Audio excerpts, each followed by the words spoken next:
하나님의 말씀 구약 성경 욥기 7장 1절로 21절 말씀입니다. 이 땅에 사는 인생에게 힘든 노동이 있지 아니하겠느냐? 그의 날이 품꾼의 날과 같지 아니하겠느냐? 종은 저녁 그늘을 몹시 바라고 품꾼은 그의 싹을 기다리나니 이와 같이 내가 여러 달째 고통을 받으니 고달픈 밤이 내게 작정되었구나. 내가 누울 때면 말하기를 언제나 일어날까 언제나 밤이 갈까 하며 새벽까지 이리 뒤척 저리 뒤척 하는구나. 내 살에는 구더기와 흙구덩이가 의복처럼 입혀졌고 내 피부는 굳었다가 터지는구나. 나의 날은 배틀의 붓보다 빠르니 희망 없이 보내는구나. 내 생명이 한낱 바람 같음을 생각하옵소서. 나의 눈이 다시는 행복을 보지 못하리이다. 나를 본 자의 눈이 다시는 나를 보지 못하게 할 것이고 주의 눈이 나를 향하실지라도 내가 있지 아니하리이다. 구름이 사라져 없어짐 같이 스스로 올라가는 자는 다시 올라오지 못할 것이오니 그는 다시 자기 집으로 돌아가지 못하겠고 자기 처소도 다시 그를 알지 못하리로다. 그런즉 내가 내 입을 금하지 아니하고 내 영혼의 아픔 때문에 말하며 내 마음의 괴로움 때문에 불평하리이다. 내가 바라니까 바닥의 물이니까 주께서 어찌하여 나를 지키시나이까. 혹시 내가 말하기를 내 잠자리가 나를 위로하고 내 침상이 내 수심을 풀리라 할 때에 주께서 꿈으로 나를 놀라게 하시고 환상으로 나를 두렵게 하시나이다. 이러므로 내 마음이 뼈를 깎는 고통을 겪느니 차라리 숨이 막히는 것과 죽는 것을 택하리이다. 내가 생명을 싫어하고 영원히 살기를 원하지 아니하오니 나를 놓으소서. 내 날은 헛것이니이다. 사람이 무엇이기에 주께서 그를 크게 만드사 그에게 마음을 두시고 아침마다 권징하시며 순간마다 단련하시니까. 주께서 내게서 눈을 돌이키지 아니하시며 내가 침을 삼킬 동안도 나를 놓지 아니하시기를 어느 때까지 하시리이까? 사람을 감찰하시는 이여 내가 범죄하던 주께 무슨 해가 되어오니까 어찌하여 나를 당신의 관역으로 삼으셔서 내가 무서운 짐이 되게 하셨나이까. 다 같이 주께서 어찌하여 내 허물을 사하여 주지 아니하시며 내 죄악을 제거하여 버리지 아니하시나이까? 내가 이제 흙에 누우리니 주께서 나를 애써 찾으실지라도 내가 남아 있지 아니하리이다. 아멘. 살아계신 하나님의 말씀입니다.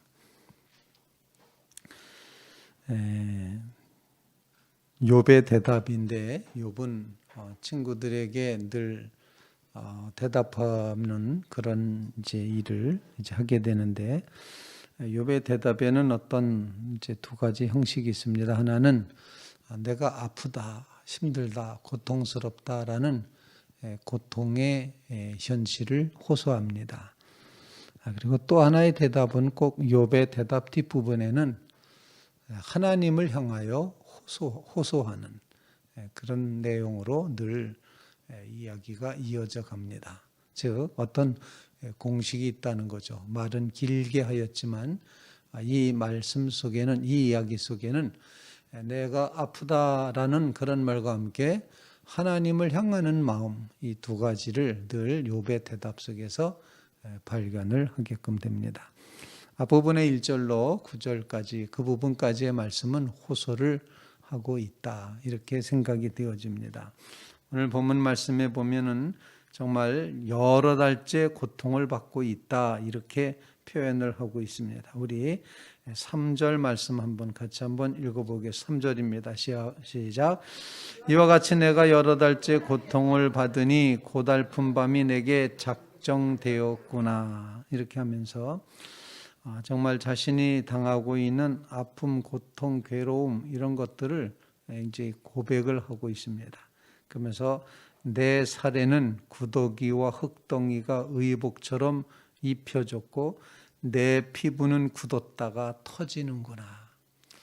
아마 욥이 만나고 있는 고통은 육체적인 고통이기도 하고 또 정신적인 고통이기도 하고 어떻게 보면 하나님과의 관계에서의 고통이다. 그래서 영적인 고통이기도 하다. 이런 총체적인 고통을 호소하고 있다라는 것입니다.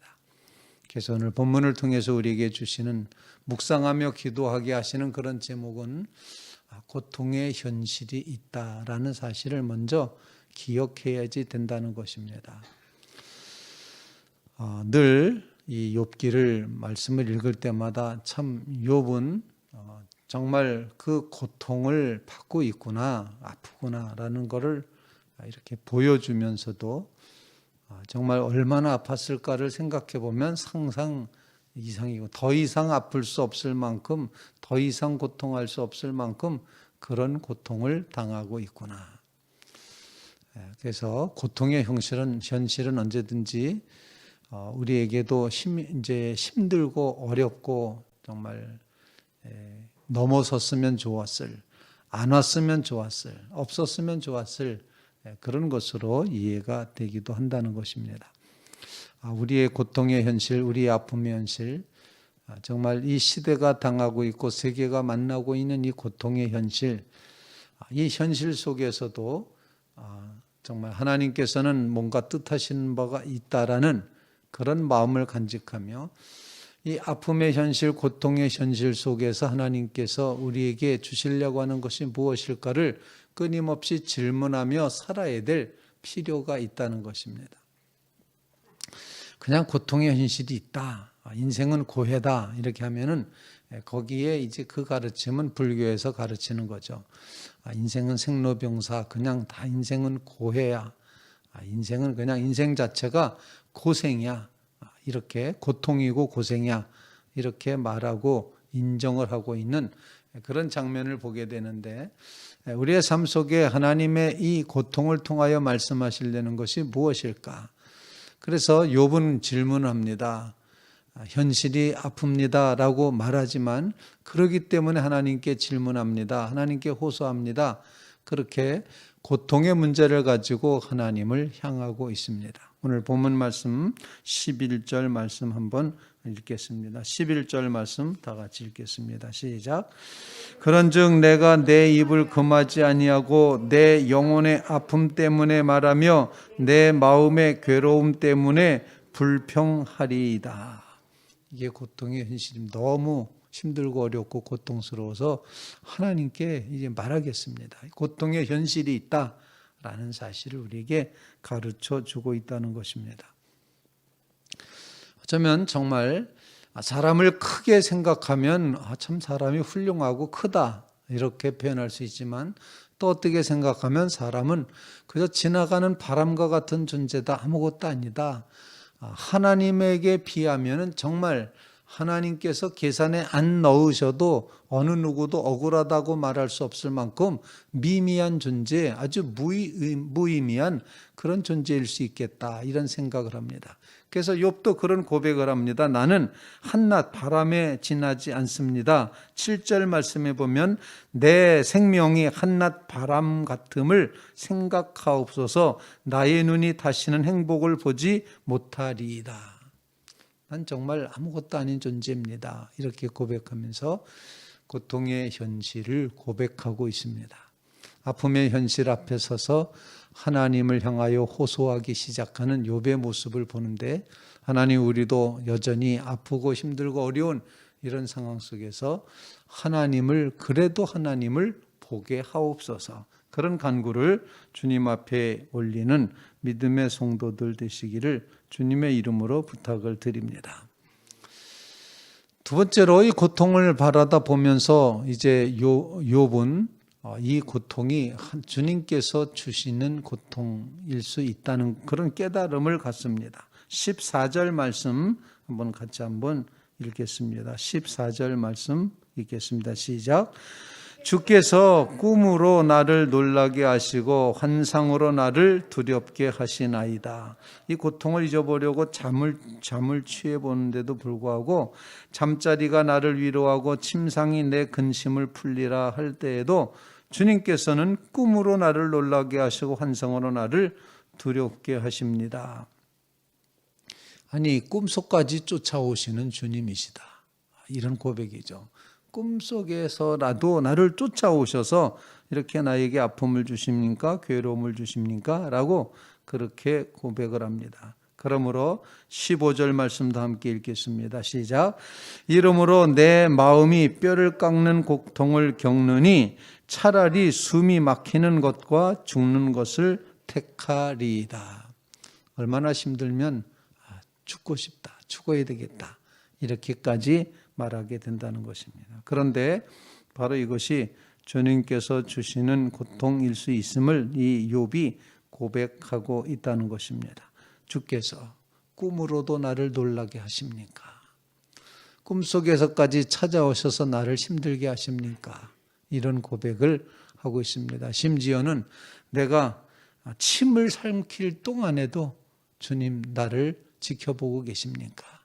이렇게 말함으로써 이제 주님께서 이 고통의 현실에 연결되어 있음을 고백을 하고 있습니다. 우리 인간은 항상 어떻게 살아가는 거 아니 자기 중심입니다. 나 중심, 인간 중심. 그래서 내가 잘 돼야 되고 내가 높아져야 되고 내가 훌륭해야 되고 내가 행복해야 되고 내가 편해야 되고 내가라고 하는 이런 중심을 가지고 세상을 살아갑니다. 욥은 지금 자신이 당하는 이 고통을 통해서 중심이 바뀌어가기 시작을 합니다.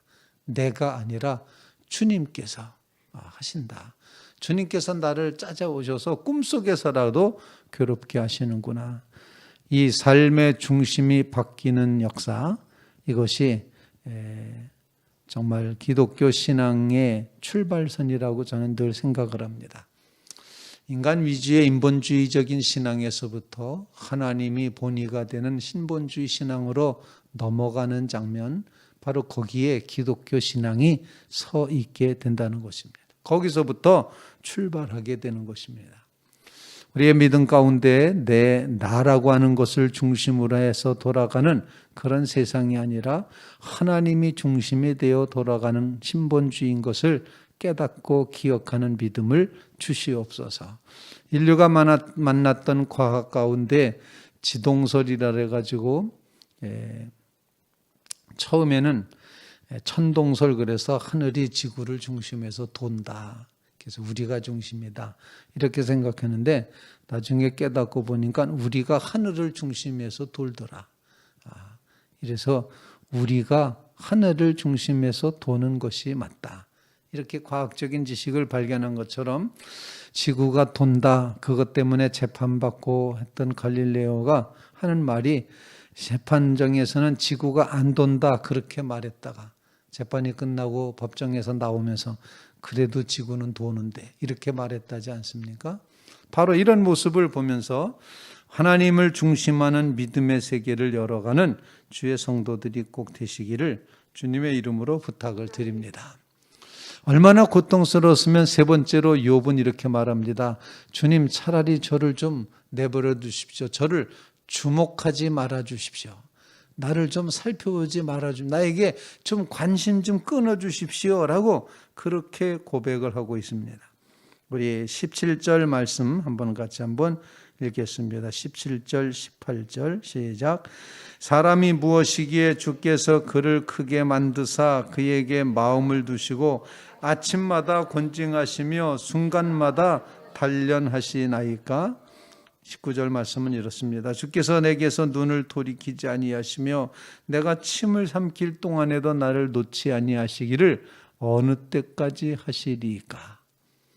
좀 내버려 두십시오. 주목하지 말아 주십시오.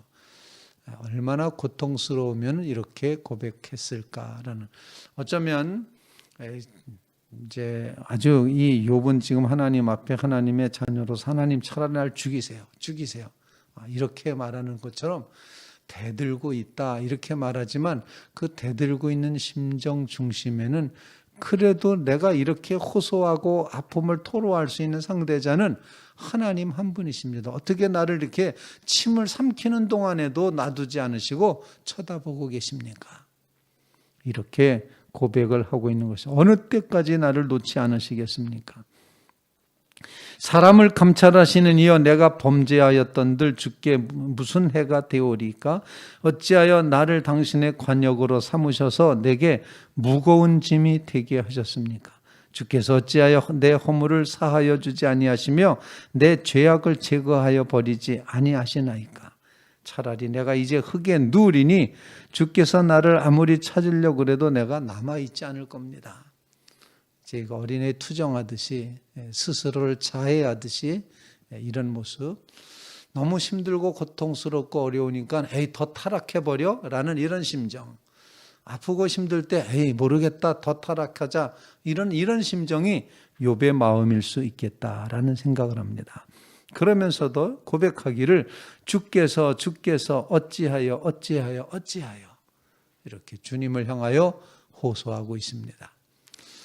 이 이야기를 들었던 친구들은 발끈해가지고 막 사방에서 벌떼 쑤셔놓은 거 모양 이렇게 논쟁을 앞으로 벌리게 됩니다. 우리는 이 말씀을 통해서 주께서 어찌하여 이 고백의 마음을 간직하면서 우리의 삶 속에 주님께서 어찌하여 이러십니까? 라고 질문할 수밖에 없는 그런 어려운 일이 우리 가운데 닥쳐질 때라도 내가 주께서 어찌하여 라고 그 주님을 향할 수 있다는 것 자체가 은혜이고 축복이다. 이 감사한 마음으로 살아갈 수 있게 되기를 간절히 바랍니다. 호소할 대상이 있다는 겁니다. 그래서 예수님께서도 십자가상에서 어찌하여 나를 버리셨나이까? 엘리 엘리 라마 사박다니 이렇게 말씀하시는데 그것은 하나님이 버려서가 아니라 나의 이 아주 극악스러운 처참한 고통의 현실을 호소할 상대는 오직 하나님 한 분뿐이 없습니다 라는 신뢰의 고백이라고 그렇게 이제 보게끔 됩니다. 어찌하여 나를 버리셨나이까? 이 말은 하나님이 계시다는 이야기고 하나님을 내가 인정한다는 이야기고 그 하나님 앞에 내가 호소한다는 그런 말이 되는 것입니다. 하나님이 계심을 인하여서 기뻐하고 행복해할 수 있는 자리, 아니 하나님이 중심인 자리, 나는 그저 아무것도 아닙니다. 날 구원하신 예수님을 내가 영원히 찬송할 뿐입니다. 그래서 이제 주님의 사랑을 못 잊겠습니다 고백하는 자리에서는 주의 성도들 꼭 되시기를 주님의 이름으로 부탁을 드립니다. 고통의 현실 앞에서 하나님을 보게 하옵소서. 주님이 주시는 고통을 통하여 우리를 단련받게 하심을 기억하게 하옵소서. 또한 주님께서 우리를 이렇게 아프게 하실 때라도 우리는 바라볼 곳이 주님뿐이 없다는 것, 오직 하나님만 바라보게 해 주시옵소서. 이런 고백의 기도로 주님 앞에 기도하는 귀한 아침 되시기를 주님의 이름으로 부탁을 드립니다.